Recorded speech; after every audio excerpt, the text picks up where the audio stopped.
What's up, I'm Tay with thebeginnerdrawingcourse.com, and we are going to do some speed painting for beginners. So basically what you want to do in the beginning is to give your canvas some tone, and I like to use Alt and Backspace to just fill it in really quickly. You can also do Shift F5, that'll bring up foreground color or background color, which just corresponds to these right here. Now it's kind of big to decide our composition, so I like to zoom out, hitting Windows and minus or plus, or on Mac Command and minus or plus, after which we can start to just kind of doodle around. If we start really small, it's less intimidating. We make our brush really big, and we just start to kind of play a little bit here. So we're just figuring out what kind of ideas we can see at this point that are worth pushing for anywhere from about 30 minutes to about 3 hours is what I would consider a speed painting personally, but it changes between who you talk to, you know, so it doesn't really have to be anything super set in stone. But let's say we want to figure on some rocks. We don't really want the composition to be too crowded, so if their rocks are way up here, there's no room for the figure, so we want to leave the figure some ground to kind of stand on. So right now we've got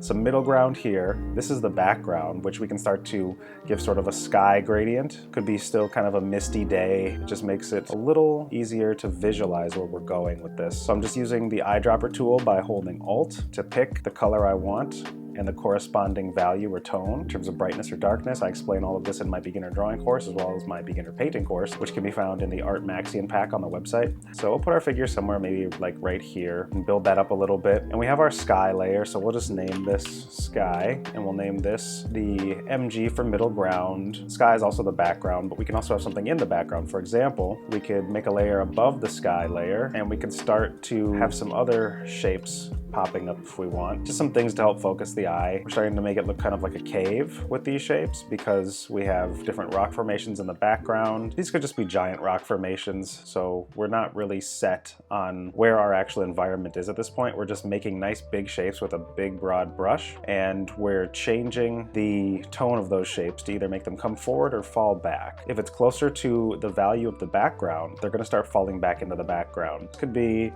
the background above the sky.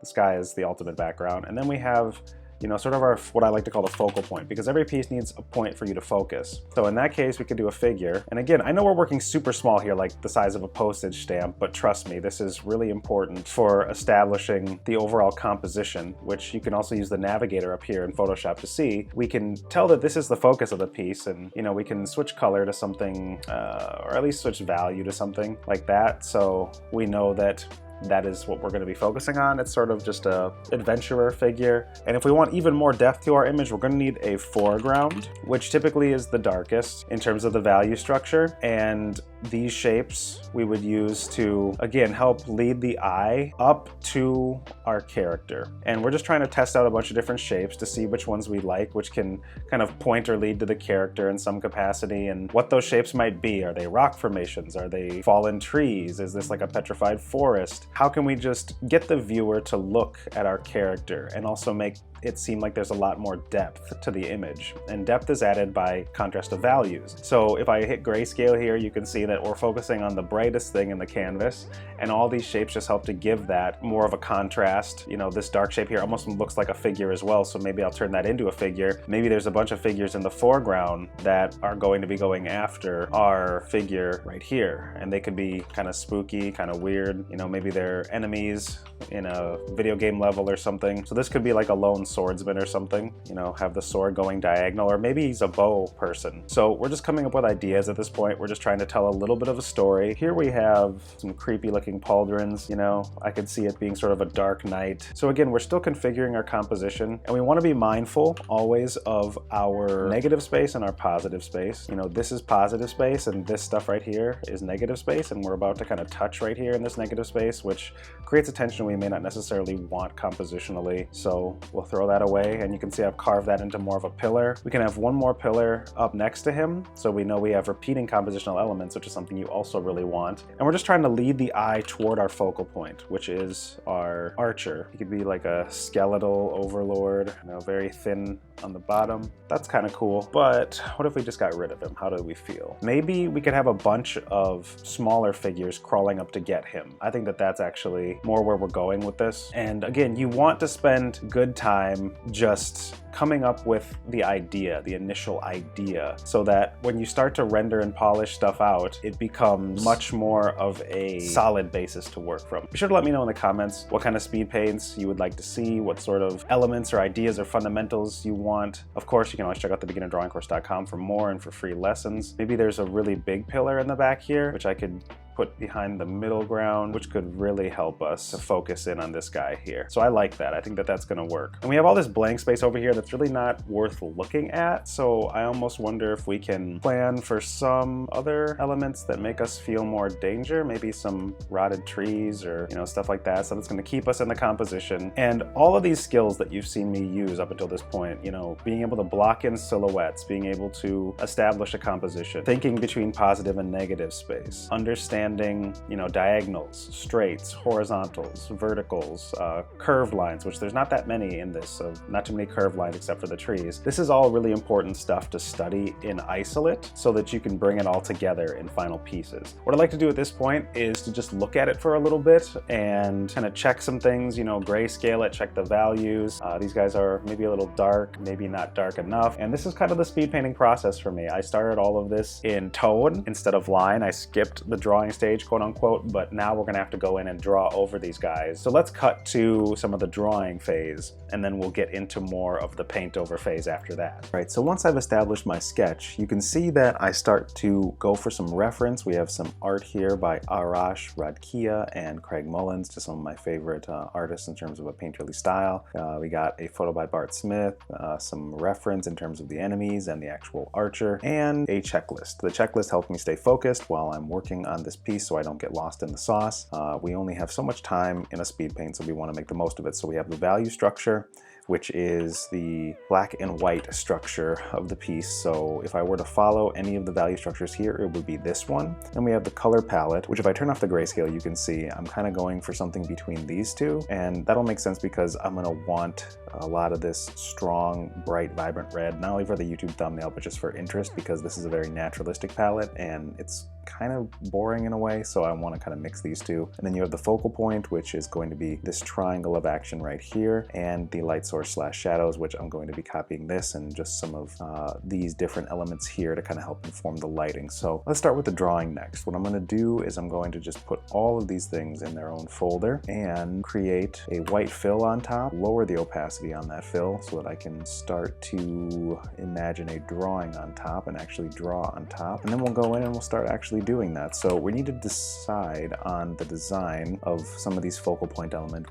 which are going to be these two things right here. Again, when it comes to drawing, I'm focused on, you know, my straights, my curves, my horizontals, my verticals, and my concave, convex, or my ins and outs. Basically, we have this cool cloak floating and billowing, giving us some dynamic action feeling. Again, we don't need to be all perfectionistic because this is a speed painting, so you have to remind yourself that you're not going to get every single detail. It's about the big read, or what we call the big read, which is all of the things that you're seeing making sense at a glance. When you start to break them down or get too close, you'll notice that there's things that aren't detailed, and as an artist, you'll notice that kind of stuff. And you know, it's not everybody's taste or style. So I'm going to now work on the value structure. So if I break down the values of all these images and see which one I like best, this was kind of what we're going for. So since I'm going for that, I'm going to think about how I could start to get that effect over here. I'll just color pick this because I don't really need to concern myself with coming up with everything from scratch, and I want the light to be coming from above, so kind of up here, and that's going to help with the value structure and the lighting. So all this stuff you kind of consider together. The value structure is how you're creating a balance of blacks, grays, and whites, and the light source / shadows is where the light's coming from, how it's bouncing off everything in the scene, and how it's coloring it, and where the shadows are landing as a result. So the top planes of the rocks are getting hit with light, and anywhere that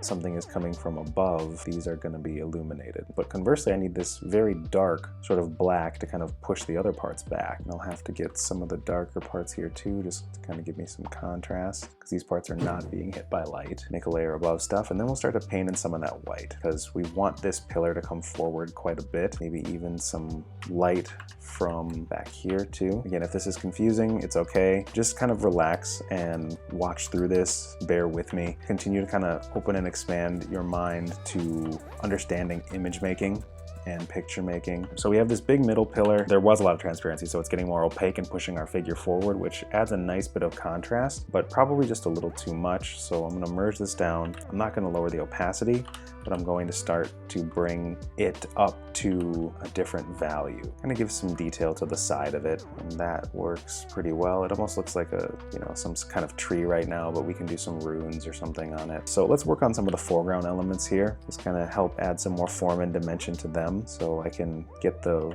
bright light on top to be hitting the topmost part of this pillar. Got some wear and tear to it. Now we have some of these, you know, either rock wall or tree elements, which it's really helpful to have reference like this for. If I grayscale again, because working in grayscale is really important, I can just kind of steal that. And we're really just at a very abstract level, creating more detail and nuance within the shapes while not breaking the value pattern. And you get that detail in by getting the value structure in place, you know what's black, know what's white, know what's gray. One of my biggest mistakes was not being aware of that as a beginner and not letting myself, not having any resource to understand that. Speed paints are about the big read. There's ways to get focal point details down and whatnot, but oftentimes you're going to want to make sure that the big read is the thing that you're focusing on. So let's focus on this tree for a little bit. You can see it's already starting to look a little more realistic when I'm redistributing these value patterns here. Start to add some creepy details as long as you make sure that they don't break the value structure, which is getting lighter and brighter. Okay, so now we have this big sort of strange slab shape. I'm not sure what I'm gonna do with that. I could take that, even though I was using it to lead in more to the composition, and just kind of edit it up, make it another one of those weird glyphs or stones, whatever you want to call them. These shapes aren't really working very well. You see I got kind of fussy with them. They don't really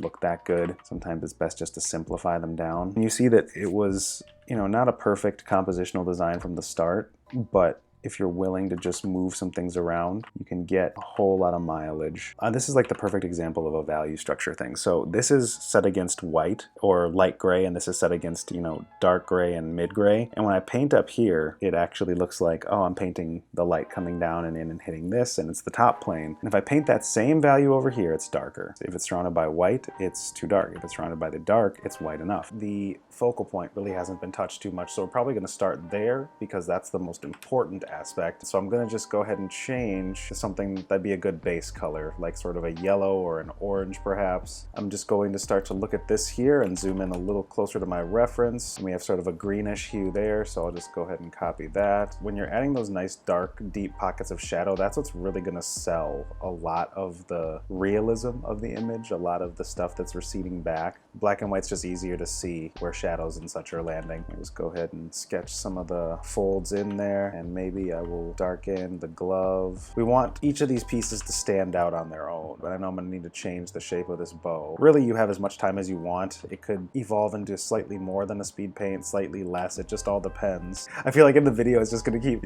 turning into me saying, oh, it's only about 6 hours for a speed paint. Oh, you know, a speed paint's maybe about 10 hours. So I'll merge that together so I can move the cloak up and over the arm. I have to add the darker parts of the cloak too, and then maybe spin it up so it's like really flowy. So now we're gonna go in, look at some of these buddies, and kind of grayscale that out, you know, create that other one that looks like it might be jumping at her. I'm gonna do a pose and rough that in. Before I jump into the enemies, I'm going to actually go up a little higher, and I'm gonna take the color of the mist, and I'm gonna make my brush really big. I'm gonna start misting things out. Don't have all this time to detail everything, so I'm gonna start fading some stuff. And this is giving a lot of ambience, you notice, like without it and with it. Then we'll have another layer of mist, and this one I'll go a little harder with. What I'm gonna do is I'm gonna switch to my smudge tool, and I'm gonna smudge the edges of the brush strokes I just made. Fix this cloak. Let's just add these shapes in so that they're not so kind of rugged looking. These sharp edges are not really in alignment with her character. It's nice to have a flowing cape, but it's also nice to make sure that its